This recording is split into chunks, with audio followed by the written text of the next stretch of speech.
He thought forgetting you would be easy, that if he stayed busy enough, distracted enough, your energy would eventually fade. But it didn't.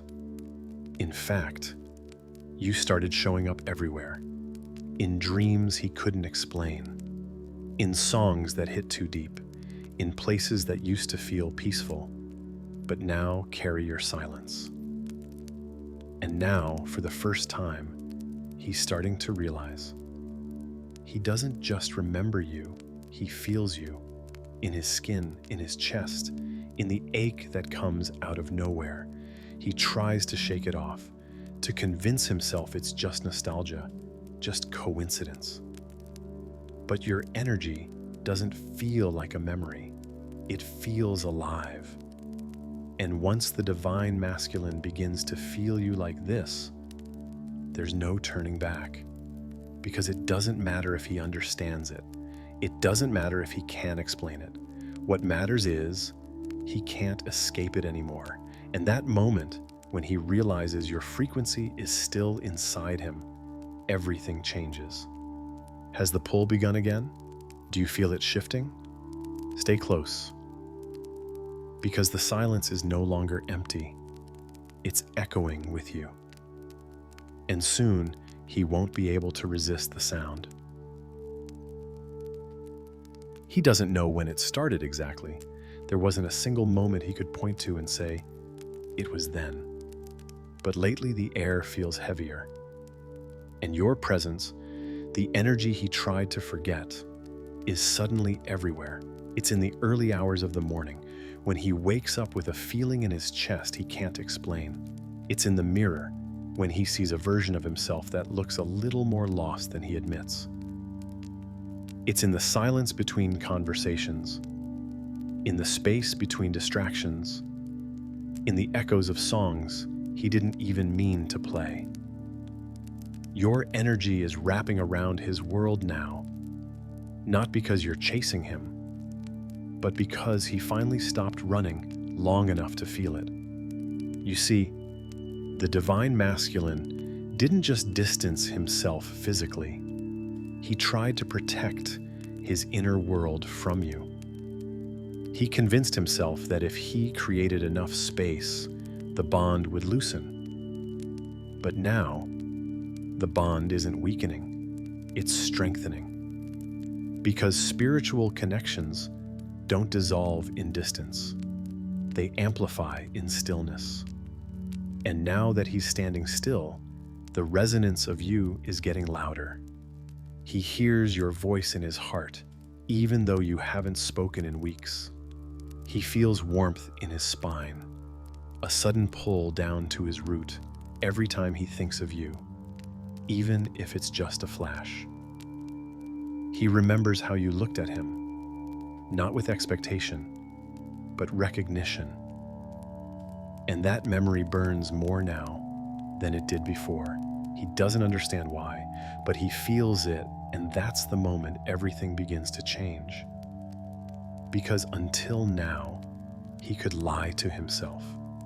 He could label the connection. He could rationalize the silence. He could pretend the absence was closure. But this is different. This is presence in absence, and it's haunting. Have you ever felt someone in your nervous system before they even touched you again? That's what's happening to him.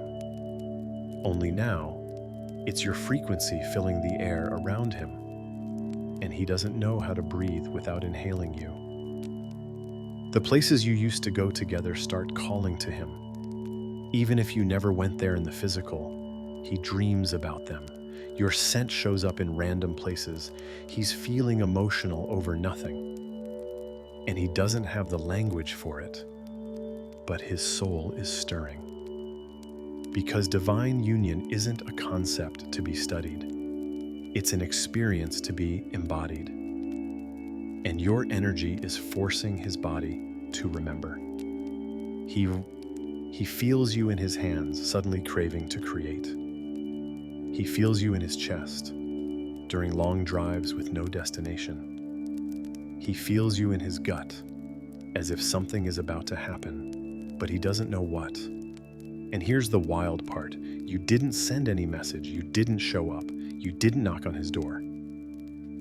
But the field did, because you exist beyond form. And once he attunes to your vibration again, even subconsciously, your presence becomes unavoidable. It's not your voice he hears. It's the resonance of your soul. It's not your body he longs for. It's the safety of your frequency. And that's why he's restless now. Because he remembers without understanding. He desires without knowing why. And he aches without having a name for the loss. This is the beginning of his awakening. Not the dramatic kind with thunder and flames, but the slow, steady burn that refuses to go out. You lit that fire long ago, and he tried to bury it. But now, the ashes are moving, and the echo of your energy is calling something ancient in him. It's not about missing you. It's about recognizing himself in the space where you used to be. And he's starting to wonder, was he ever really alone? Or was he just pretending not to feel what was always there? This is what the field does. It doesn't beg, it reminds. And now, everything around him has become a mirror of what he left, of what he denied, of what still lives inside him. He can't run from it anymore because it's not outside of him, it's within. And that's the most undeniable part of all. He can't explain it. And that's exactly why it haunts him. There's no message, no voice note, no call. You're not showing up physically, and yet you are everywhere in his energetic field. At first, he brushed it off. Maybe it was just a random thought, a passing memory, a wave of nostalgia. But the thoughts kept coming. The memory became sensation, and the sensation became presence. Now it's not just thinking of you, it's feeling you in the silence, in the tension of his body, in the dreams he wakes up sweating from and can't explain. It's a pressure in his chest when he sees someone who looks like you. A sting in his gut when he passes a place that reminds him of something you once said. It's not rational, but it's real. And he knows it. He doesn't want to admit it out loud. Because the moment he does, the wall crumbles. The one he built with pride, distraction, logic. But even in denial, he can't shake it. You're in the room with him, even when you're not. Your name isn't mentioned, but your presence fills the space. He moves through his day, and it's like the air itself is infused with your frequency. He doesn't understand why this is happening now. Why now? When he thought he'd buried the feelings, the bond, the truth. Why now? When he believed time and silence had done their job. But the truth is, silence doesn't dissolve divine energy. It concentrates it. And now that he's still long enough, he's starting to feel it rise. He tries to distract himself. Music, work, people. But certain songs pull him into trance-like emotion. Certain voices remind him of how you used to speak to his soul. Certain moments make his eyes water, not because he's weak, but because something deep in him is remembering. He doesn't know what he's remembering, but his body does. His nervous system reacts before his mind catches up. He dreams of you, but not always clearly. Sometimes it's just your laugh or your hair or the way your energy made him feel like he was safe, even when he didn't feel worthy. And when he wakes up, there's this ache, a question in his chest. What if I lost something I was never meant to let go? But he doesn't say it, because he doesn't understand it. And the masculine, for so long, has been trained to only trust what he can understand. Yet you, divine feminine, have always spoken a different language. You never needed to convince him. You didn't beg, you didn't chase. You became the vibration that his soul could never unfeel. That's what's rising now, not your image, but your frequency. Not the story, but the resonance of what you are. He doesn't know why he can't stop checking his phone, why he swears he hears your name even when no one says it, why he gets chills down his spine for no reason, why intimacy with others suddenly feels off, why peace is now something he only remembers through you. He can't explain it, but he's in it. He's in the field of your return, not your physical return, but the energetic awakening you activated in him. And he's beginning to realize this isn't just about attraction or love or wanting what's familiar.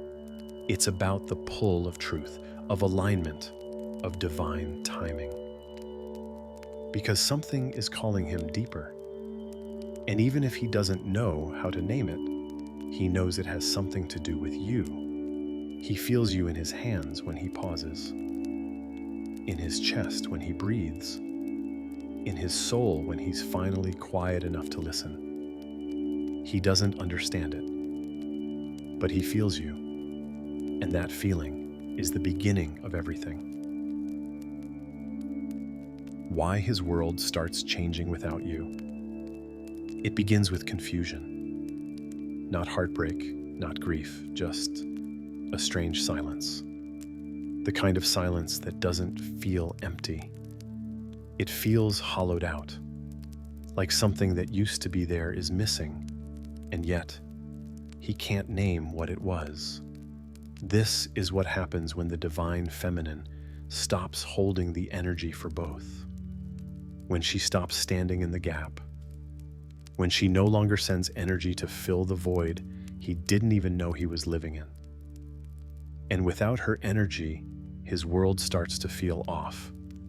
He doesn't recognize it at first. He blames the stress, the timing, the mood.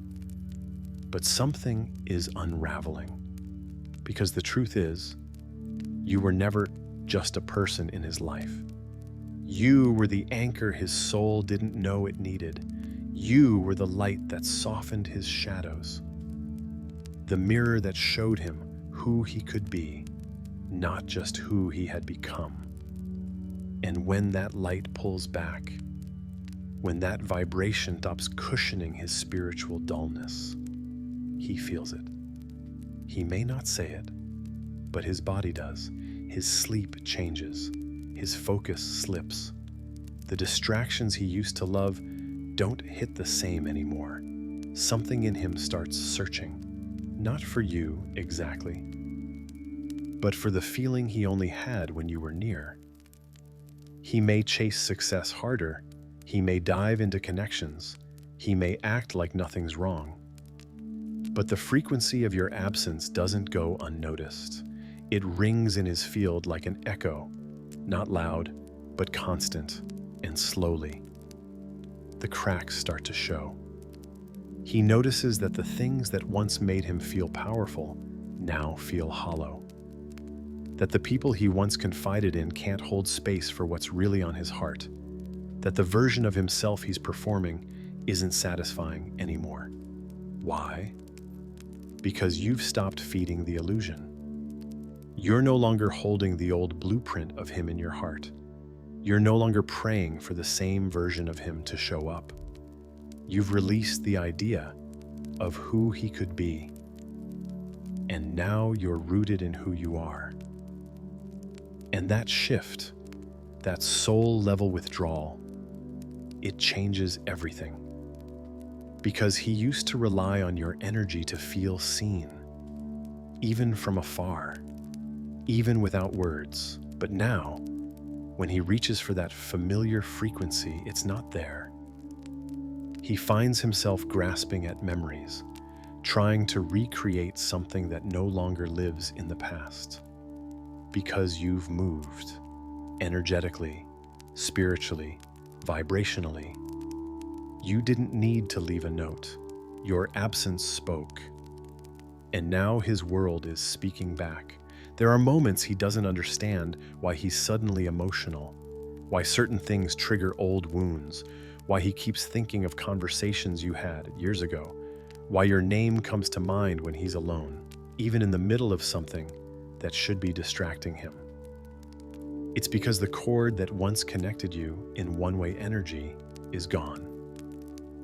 And for the first time, he has to meet his own emptiness, his own wounds, his own longing. This is how the shift begins. Not with a dramatic realization, but with small, sacred implosions. A breath he can't catch, a moment of clarity that rattles his pride, a dream that feels too real to ignore, a moment in silence that feels like it's you speaking to him from another dimension. His world is changing, not because you pushed him, not because you called him out, but because you let go.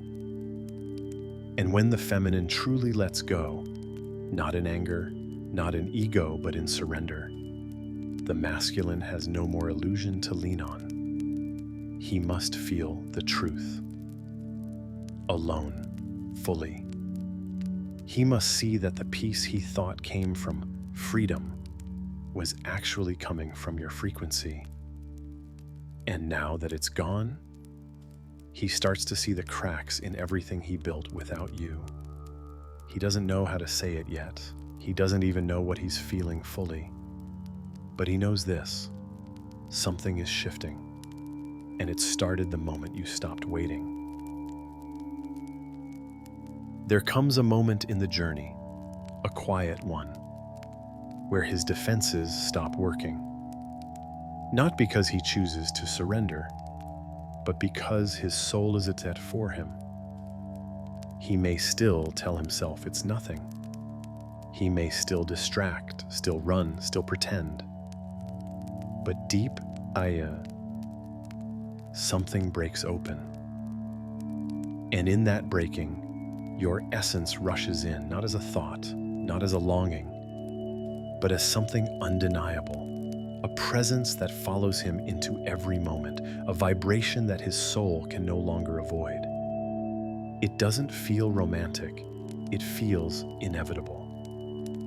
He begins to realize that this isn't about memory, it's about recognition. Because he's not remembering you from this lifetime alone, he's re-encountering the part of himself that has always belonged to you. That's why everything else starts to feel wrong. The people around him don't quite resonate anymore. The habits that once numbed him suddenly feel draining. The life he thought he was building doesn't match the truth rising inside him. It doesn't make sense to his mind. But his soul is tired of pretending, tired of running, tired of building a reality where you're not a part of it. Because here's the truth he can't unfeel. You never actually left. Even when you walked away, even when you stopped answering, even when you let go completely. A part of you stayed in his field, in his mirror, in his blood. And that part is speaking now, not through words, but through disruption. He can't look in the mirror without seeing the version of himself he never became. He can't sleep without dreaming of something he thought he forgot. He can't breathe some days without wondering why the world feels off. He tries to tell himself he's just tired, that maybe it's the season, that maybe it's just a phase. But no phase has ever felt like you. Because when a soul finally hits the point of no return, it stops bargaining. And that's what's happening now. Your soul has always called him. But now it's not a call, it's a pull, like gravity, like fate. And it doesn't matter how far he goes. He can feel you in the places he never expected, in music, in strangers' words, in his own silence. He hears the echo of your laugh in the quiet of his thoughts. He sees your eyes in his dreams. He feels your hand in the space where no one else can reach, and he's realizing this isn't about chasing love. It's about returning to truth. Because no matter how much he tried to erase you from his path, you are his path. The feminine doesn't chase the masculine into awakening. She withdraws. And in that space, the masculine comes face to face with everything he's buried, and that's what he's facing now. It's not just longing, it's not just love. It's recognition of soul, of purpose, of self. And here's the deepest truth he's beginning to feel. He can't escape you, because escaping you means escaping himself. And no soul can run from its own reflection forever. This is the moment where the silence isn't silence anymore. It's sacred echo, it's soul recall, and it's only going to get louder. What he feels when you're no longer waiting. He doesn't feel it right away. At first, it seems like nothing changed, like the silence is still silence, like you're still in your corner of the world, waiting, longing, holding space. But then, something shifts. He wakes up one morning, and the air feels thinner. He can't explain why, but something isn't holding him the way it used to. Something that always caught him when he fell is gone. It's subtle, but it's undeniable. The echo is missing. The energy that used to wrap around him like a quiet prayer, the one that followed him even in his most unconscious moments, has dissolved.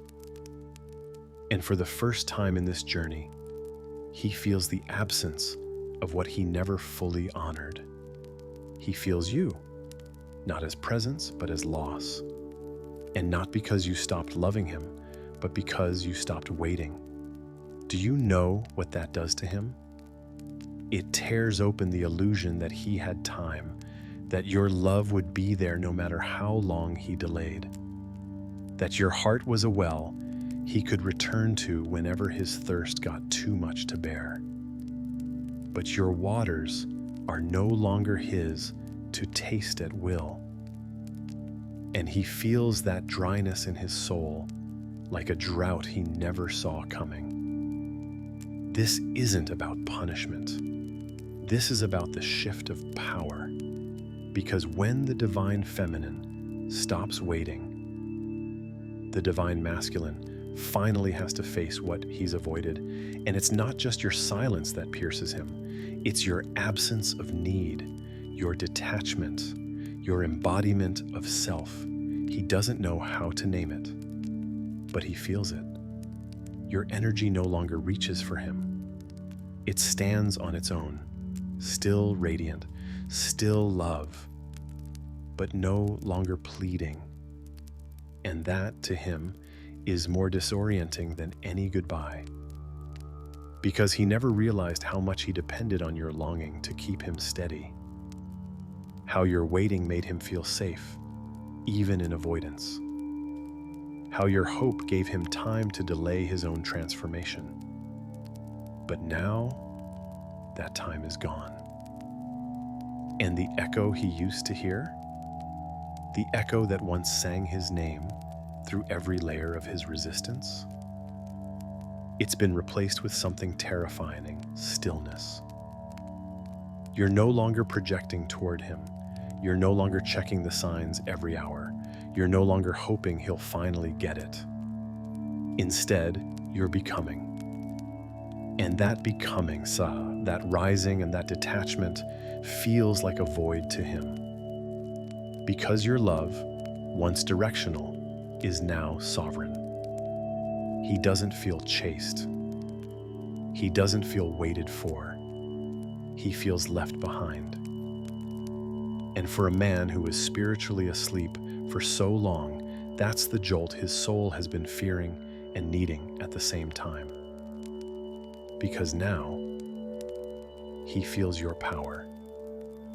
Not the power of seduction, not the power of emotional grip, but the power of wholeness, the kind that doesn't orbit around anyone, the kind that doesn't negotiate for love, the kind that knows it's enough, even without being chosen.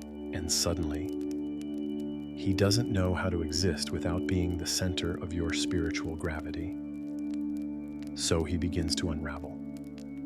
Not with tears you can see, not with words you'll hear, but in private moments, in rooms you're not in, he starts to realize that the love he took for granted was the very thing that was keeping his soul aligned. Now, he has to face the empty echo chamber of his own delays. Now, he has to answer questions like, why did I wait? What was I running from? Was I ever really free or just afraid? And the deepest truth begins to rise in him like a tide. He misses the version of you that waited, but he respects the version of you that doesn't. Because that version, the one who walked forward, is the one who mirrors what he's never had the courage to become. And while he might not say it out loud, he feels the fire of your freedom like a mirror to his unclaimed destiny. And that's what breaks him open. Not your absence, but your evolution. Not your silence, but your sovereignty. Not your goodbye, but your growth. He doesn't chase you because you're gone. He chases because he feels what your absence says, that you no longer need him to become the woman you were meant to be. And that truth haunts him, because now he realizes, if he ever wants to meet you again, truly, fully, on your level, he'll have to rise. He'll have to choose. He'll have to cross the space your detachment created. And that space, it's sacred. It's earned. It's yours, and only he can decide to step into it now. You didn't force it. You didn't beg for it. You didn't even try. But something in you, something ancient, feminine, and quietly powerful, moved forward. Not with noise, not with announcement, but with alignment. And that was enough. Because the moment you stopped waiting, stopped holding, stopped reaching, you entered a different space entirely. A space where your presence is no longer chasing his frequency, but changing it. You are no longer circling him in longing. You are echoing through him in truth. And even if he doesn't understand why, even if his mind hasn't caught up with the pull in his chest, his field has already opened to you, not to your need, but to your being. You are the memory he can't access yet, the warmth his soul remembers, but his mind resists.